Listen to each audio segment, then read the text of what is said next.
சுத்தமா பிடிக்கல. எனக்கு யாருமாம் சொல்லி உன்னை கொண்டா கொடுத்தாங்க. என்னன்னு பார்த்தா உள்ள எழுதிருக்கு தீயினால் சுட்ட பொண்ணு உள்ளாரும் ஆறாலே நாவினால் சுட்ட. ஏன்னா கிறிஸ்துவம்னா அன்பை போயிருந்தா வன்மத்தை போயிருக்கு தெரியல. அதுலயே கடைசியா வடு இல்ல புண்ணுன்னு எழுதியிருக்கேன்.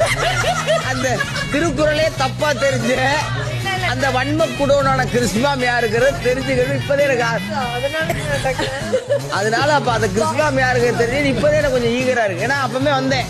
அருண் வந்து ரொம்ப நேரமா எல்லா பீனட் பிஸ்கெட் சாப்பிட்டாங்க, ராகி மால்ட்டு சாப்பிட்டுட்டாங்க, அந்த பாதாமும் சாப்பிட்டுட்டாங்க. சாப்பிடாம ஒண்ணு அந்த சால்ட் பிஸ்கெட் அது ரொம்ப நேரமா அங்கே இருந்துச்சு. அருண் வந்தோடனே உங்களுக்கு கிறிஸ்துவம் உங்களுக்காக அதை கொடுத்தாங்க. இதை நான் தான்ப்பா 4 வாட்டி பார்த்துட்டு தள்ளி விட்டு போனேன். இது கிஃப்ட். அது கூட பரவாயில்ல. சரி ஏதோ செய்யணும். பாதாம் குக்கீஸ் கொடுத்தாங்களா? அது கூட பரவாயில்ல. ஒரு துண்டு தான் கொடுத்தாங்க உனக்கு.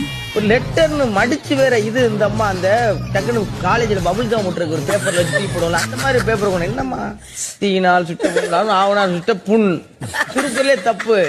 இது உண்மையிலே எழுதி கொடுத்தாங்களா? கிறிஸ்துமஸ்ல கூட யாரா அப்படி வன்மத்தோட வாழ்வீங்க? மத்த நேரம்னா ஓகே ஃபைன். அங்க வந்து சொல்றீங்க, இங்க சொல்றீங்க, கன்வென்ஷன்ல தனியா போய் சொல்றீங்க.